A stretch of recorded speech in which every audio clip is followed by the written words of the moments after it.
मोहित यूसुफ साहब ने एक इंटरव्यू दिया जिसमें उन्होंने कहा कि भारतीय पॉलिसी है कि मकबूजा कश्मीर में ये बयानिया फैलाया जाए कि कश्मीर का सौदा हो चुका है और पाकिस्तान अब मकबूजा कश्मीर के हवाले से संजीदगी जाहिर नहीं कर रहा। ये बात भी वो कह रहे हैं कि भारत ये भी बयानिया इंडोर्स करना चाह रहा है कि आप लोग फजूल में लगे हुए हैं, लिहाजा पाकिस्तान से जो आपकी तवक्कुआत वाबस्ता हैं कश्मीर के मामले पर आप उन्हें एक साइड पर रख। ऐसे में पाकिस्तान की हिकमत अमली क्या होनी चाहिए? पाकिस्तान को इस मामले पर क्या अब जाकर अपनी हिकमत अमली तब्दील करने की जरूरत है? ब्रिगेडियर साहब, इससे पहले भी आपने बारहा बात की है कश्मीर के बयानिए की और भारत के बयानिए की कि भारत इंपोज क्या करना चाह रहा है। यहाँ पर मोहित यूसुफ साहब क्लियर कट बता रहे हैं कि किस किस्म के बयानिए पर भारत अपनी चाल चलने की कोशिश कर रहा है। हमारी स्ट्रेटेजी क्या होनी चाहिए अब? देखें, इसमें मैं हमेशा एक बात कहता हूं कि जब इंडिया ने 370 को रिवोक किया था तो दे मस्ट एनालाइज के व्हाट पाकिस्तान का रिएक्शन होगा। आई थिंक जो पाकिस्तान का रिएक्शन एक्सपेक्ट कर रहे थे हमने उससे भी कम किया। हेयर आई बिल्कुल गवर्नमेंट की फॉरेन ऑफिस के बारे में बात हमेशा ये करता हूँ कि आपको ऑफेंसिव डिप्लोमेसी में हम नहीं गए। इंडिया ने जो सोचा हमने उससे भी कम किया and they are very happy कि पाकिस्तान ने जाके यूनाइटेड नेशन में प्राइम मिनिस्टर पाकिस्तान ने बड़ी सी स्पीच की, everybody appreciated, but where is a follow up. बात ये होती है कि जब प्राइम मिनिस्टर पाकिस्तान की जाके बात करते हैं उसको फॉलो अप कैसे किया जाता है। क्या हमने इंडिया से अपने डिप्लोमेटिक ताल्लुकात को और रिड्यूस किया टू शो और अलाइंस कि जी आपने हमारे साथ ये किया? क्या हमने उनसे अपनी तजारत बंद की? क्या हमने अपनी कमर्शियल फ़्लाइट उनसे बंद की? We have to tell the world कि पाकिस्तान इज़ वेरी डिस्टर्ब। ये हमारा एक जस्ट आंसर है हमेशा से कि कश्मीर जो हम क्लेम करते हैं कि पाकिस्तान का हिस्सा है, और सेकंड ये कि यूनाइटेड नेशन के चार्टर्ड के ऊपर है, और उसके बाद शिमला माहदे में भी ये एक बायलैटरल इशू है। आप यूनिलेटरी कैसे इसको कर सकते हैं? तो जब तक आप अपने डिफेंसिव पोस्चर से निकल के ऑफेंसिव पोस्चर में नहीं जाते हैं, वी टेल अमेरिकन कि जी हमने आपके लिए क्या कुछ किया अफ़गानिस्तान में। अफ़गान तालिबान को हमने आपके साथ बिठाया दोहा में, आपका पीस मुआहदा करवाया, हमने उनको मजबूर किया, इंटर अफ़गान डायलॉग्स के लिए मजबूर किया। आप पाकिस्तान की बड़ी तारीफ़ कर रहे हैं, but what we have got in return? आप सिर्फ एक लिप सर्विस कह देते हैं जी मैं नेगोशिएट के तैयार हूँ। We have to tell them and naturally हमें फिर ये भी कहना चाहिए था कि हमें अपने ट्रुप्स वेस्टर्न बॉर्डर से थोड़े से हमें ईस्टर्न बॉर्डर पर लाने पड़ेंगे, बिकॉज इंडिया थ्रेटनिंग हमें कह रहा है, कभी सर्जिकल स्ट्राइक की बात करता है, कभी वो फ्लैग ऑपरेशन की बात करता है। When the world come to know कि दो nuclear powers are getting close to each other and they sitting eye ball to eye ball, और खुदा न खास्ता कश्मीर क्योंकि एक फ्लैश पॉइंट है, इससे इस खित्ते को दुनिया को ख़तरा हो सकता है, then people will be attracted. First we have to show कि we are doing lot of effort, इतनी एफर्ट करें और हम बहुत ही नाराज़ हैं, जिसकी बाद दुनिया की नज़रें हमारी तरफ आएंगी। बहन जैसे पाकिस्तान लिप सर्विस कर रहा है, शोर मचा रहा है, that's all. Why united nation, why USA, why European union और ओआईसी को क्या ज़रूरत है शोर मचाने की? लेस टर्की और एक दो और कंट्रीज़ हैं। So we have to be very aggressive. हमारे फॉरेन मिनिस्टर ने कितनी दफ़ा उसके बाद 2 साल में 12 मुल्कों में गए हैं, विज़िट किया है, वहाँ जाके जो 5 परमानेंट और 10 नॉन परमानेंट से कितनी नेगोशिएशन की हैं। फ्रांस ने हर दफ़ा हमें वहाँ पर डिच किया, हमने फ्रांस पे कितनी बात की है, रशिया में कितने जाके बात की है। We have to show the world that Pakistan is really boiling with anger, और this boiling point can turn into a conflict. और जब कॉन्फ्लिक्ट होता है तो वॉर की डायनेमिक्स किसी को नहीं पता होती कि ये कहाँ एंड करेगी। These are the thing which I always thought कि जिसकी वजह से इंडिया टेकिंग एडवांटेज, उसने वहाँ पर डेमोक्रेटिक लॉ भी नहीं लिया है, हिंदू सेटलमेंट शुरू कर दिए एंड उसके बाद उन्होंने आज़ाद कश्मीर पे और उसके बाद गिल बल्दिस्तान में भी शुरू कर दिया कि मतलब अब हमें एग्रेसिव हो जाना चाहिए। ट्विटर से निकलकर अब हमें कुछ आगे करना पड़ेगा। क्यों फराचा साहब?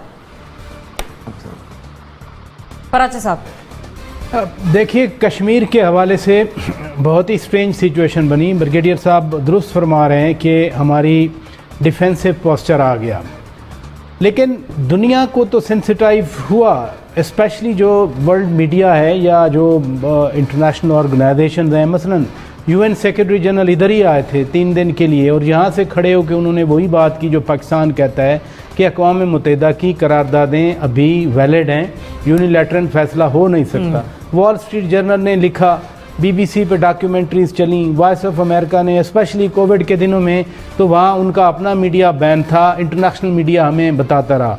House of common, British house of common में जो ग्रुप है उन्होंने बाकायदा तौर पर सेमिनार किया जिस पर वज़ीर ख़ारजा शाह महमूद कुरैशी वहाँ पर गए। सेंसिटाइज तो जो पाकिस्तान कर सकता है कर रहा है, लेकिन भारत के अंदर पहली बार ऐसा हुआ कि एक ऐसी गवर्नमेंट आ गई जो बिल्कुल ही फंडामेंटलिस्ट गवर्नमेंट है, इंतहा पसंद गवर्नमेंट है। वहाँ दुनिया का टकराव होता है, वहाँ दुनिया का अपना कारपोरेट इंटरेस्ट है जिसकी वजह से वो भारत की हुकूमत के साथ अपना जो ताल्लुकात हैं, टाइज़ हैं, उनको कट ऑफ नहीं कर सकते क्योंकि उनका अपना ट्रेड का बेनिफिट है, इन्वेस्टमेंट का बेनिफिट है, उनका इकोनॉमिक बेनिफिट है। ये बड़ी स्ट्रेंज सी सिचुएशन बन गई। इधर से आप देखते रहे हैं, army chief general Qamar Javed Bajwa बार बार कहते रहे हैं कि we will fight till last bullet till last man. Determination Pakistan की अपनी जगह पर रही। अभी तो थ्रेट और बढ़ गया है। अभी वो गिलगित बल्तिस्तान की बात करते हैं, वो आज़ाद कश्मीर की बात करते हैं। फिर मैं कनेक्ट करूंगा हमारे इंटरनल एटमॉस्फेयर से, जो मैं पहले बात कर रहा था कि जिस कौम में जो आपने भी बात की कि जब हम डिवाइड होते हैं तो फिर हमारे लिए मसाइल बनते हैं और ख़तरा बढ़ जाता है, तो थ्रेट हमारे लिए बहुत बढ़ चुका है। ये जो कुछ हो रहा है पाकिस्तान के अंदर, पाकिस्तान के लोग अपनी फ़ौज को मारेंगे, अपने जवानों को शहीद करेंगे, अपने ऑफिसर्स को मारेंगे। नहीं, जो भी यहाँ एनवायरनमेंट बने, जितना मर्जी किसी को गद्दार कह दिया जाए, कोई ऐसा सोच भी नहीं सकता। ऐसी सोच रखना भी पाकिस्तानियों के लिए, पाकिस्तान के लोगों के लिए गुनाह की हैसियत रखता है। और यही वो कॉन्स्पिरेसीज हैं कि वो ओल्ड सेइंग है ना, united we stand, divided we fall. तो इस हद तक अगर डिवीजन आ जाएं, मसलन ब्रिगेडियर एजाज शाह साहब वजीर दाखिला हैं, उन्होंने तो कह दिया था एक दिन ना कि नवाज शरीफ के इर्द गिर्द 3-4 लोग मरवा गए उनको, वरना वो चौथी बार भी वजीर आज़म बन सकते थे। अब उन 2-4 लोगों की वजह से आज हम गद्दारी के सर्टिफिकेट दे रहे हैं कि वो गद्दार हो गए। नहीं करनी चाहिए इदारों के बारे में बातें, इदारों के हवाले से बिल्कुल बात नहीं करनी चाहिए, लेकिन अगर पुश किया जाए तो नैरेटिव, फिर आज जो नैरेटिव आ रहा है, वो जो रात को नैरेटिव आया, वो कोई पाकिस्तान का नैरेटिव तो नहीं है। वो प्राइम मिनिस्टर ने कहा कि जो नैरेटिव उधर से इंडिया से आता था वो उसको इको कर रहा था, लेकिन हमें खुद ही फैसला करना है कि हमने डिवीजन रखनी है, हम मुत्तहद होना है, हमने करना क्या है, क्या लाइन है, क्या डायरेक्शन है। चलिए, मैं मोना साहब इस पे कमेंट है। मोना, बताइएगा कि स्ट्रेटेजी तब्दील करने की जरूरत है, और अगर है तो आगे क्या होनी चाहिए? देखिए, एक तो ये बात सही है कि वजीर आजम की जो स्पीच थी यूएन जनरल असेंबली में, उसके बाद फॉलोअप की हमें फिर कमी महसूस हुई कि फिर फॉलोअप होता, स्ट्रैटेजी के जरिए फॉलोअप होता, आगे पता चलता। इसके बहुत सारे पहलू हैं। एक तो बात यह है कि देखिए, हमने एक इकोनॉमिक एम्बार्गो का ऐलान कर दिया कि जी वो जो, बल्कि 27 फरवरी 28 फरवरी को हमारा कंफ्रंटेशन हुआ था 2019 में भारत के साथ, उसी वक्त हमने कर दिया था एक एम्बार्गो का अनाउंसमेंट। मुझे तो लगता है वो भी हमने कभी प्रैक्टिकली उस पर कोई इम्प्लीमेंट नहीं किया। क्या अमल दरामद है उस एम्बार्गो पे, सिवाय इसके कि जी फिल्मों की आमदोरफ्त रोक दी गई, सिवाय इसके तो और कोई बात नहीं हुई। बल्कि आप देखें, कभी अद्वियात मंगवाई जा रही हैं, कभी अशिया खुर्दोनोश, कभी फल सब्जियां आ रही हैं, ये तमाम चीजें तो चल रही हैं ना।